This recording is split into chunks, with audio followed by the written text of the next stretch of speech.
So hello and welcome back to my channel Cats Homeo Hub.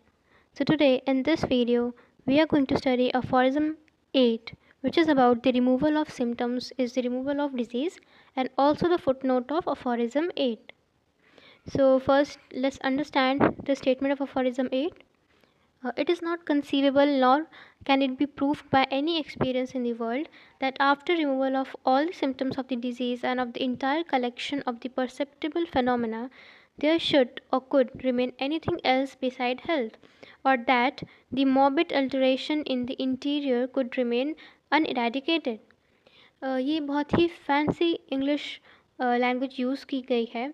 Kind of we can say किसी चीज़ को सीधा बोलने के बजाय उसे उल्टे तरीके से बोला है. अब इसके हम मीनिंग समझेंगे तो हमें समझ में आ जाएगा. Meaning is very simple. Once all observable symptoms and signs of a disease are completely and permanently removed, the disease itself is entirely cured, and nothing but a perfect health remains. In short, the complete eradication of symptoms equals a complete cure. Aphorism का meaning ये है कि एक बार जितने भी जो science and symptoms दिख रहे थे पेशेंट में, वो अगर परमानेंटली रिमूव हो गए, अगर वो सारे जो साइंस एंड सिम्टम्स थे वो रिमूव हो गए, तो जो डिज़ीज़ है वो क्योर हो गई, डिज़ीज़ ख़त्म हो गई और क्योर हो गई. और जो अब जो बचेगा वो और कुछ नहीं, एक परफेक्ट हेल्थ होगी. तो शॉर्ट में इसका है complete eradication of symptoms equals a complete cure.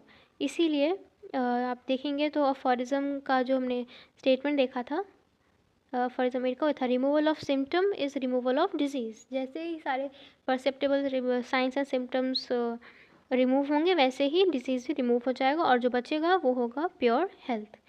अब ये था समरी अफोरिज्म 8 का. अब हम फुटनोट पढ़ेंगे.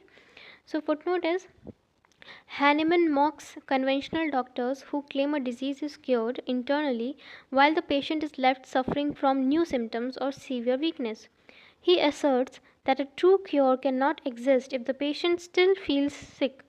Medical victory is an illusion unless the patient is restored to complete symptom free health. Footnote में अफोरिज्म 8 के फुटनोट में हनुमान एक तरीके से उस टाइम में जो डॉक्टर्स थे उनके जो ट्रीटमेंट मेथड था उसको मॉक कर रहे थे, क्योंकि उस वक्त क्या होता था कि they use to treat a set of symptoms and claim that the disease is cured. But एक सेट ऑफ सिम्टम्स ट्रीट करते थे बट उस पेशेंट को बाकी कुछ और दिक्कत डेवलप हो जाती थी. तो फिर हैनमैन कहते हैं कि ये ऐसा ट्रीटमेंट, ये क्योर नहीं हुआ, ये आइडियल क्योर नहीं है कि पेशेंट अभी भी कुछ सफरिंग्स या फिर न्यू सिम्टम्स उसको आ जा रहे हैं. एक सिम्टम सही हो उसे न्यू सिम्टम्स आ जा रहे हैं या उसे सीवियर वीकनेस हो जा रही है, साइड इफेक्ट हो जा रहे हैं, तो ये ट्रू क्योर नहीं हुआ. He asserts that a true cure cannot exist if a patient still feels sick. For example कोई पेशेंट आता है डॉक्टर के पास और उसको सर्दी ज़ुकाम की प्रॉब्लम है, तो वो उसकी सर्दी ज़ुकाम सही हो जाती है लेकिन अब उसे खांसी आने लगती है, तो as a physician we can not say that the patient is cured. अब हम ये नहीं बोल सकते कि मेरे पास सर्दी ज़ुकाम की दवा के लिए आया था तो वो सही हो गई, अब खांसी हो रही है, चक्कर आ रहा है, तो मुझे उसका मतलब नहीं है. No, when a patient is completely cured, no any other new symptom should be developed after giving the medicine or after doing the treatment. So medical victory is an illusion unless the patient is restored to complete symptom free health. कोई और symptoms नहीं दिखने चाहिए. So this was the footnote of aphorism 8.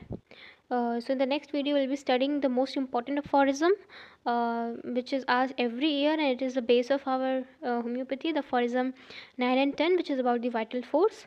So till then, if you like my video, please like, share and subscribe my channel Cats Homeo Hub. Till then, thank you.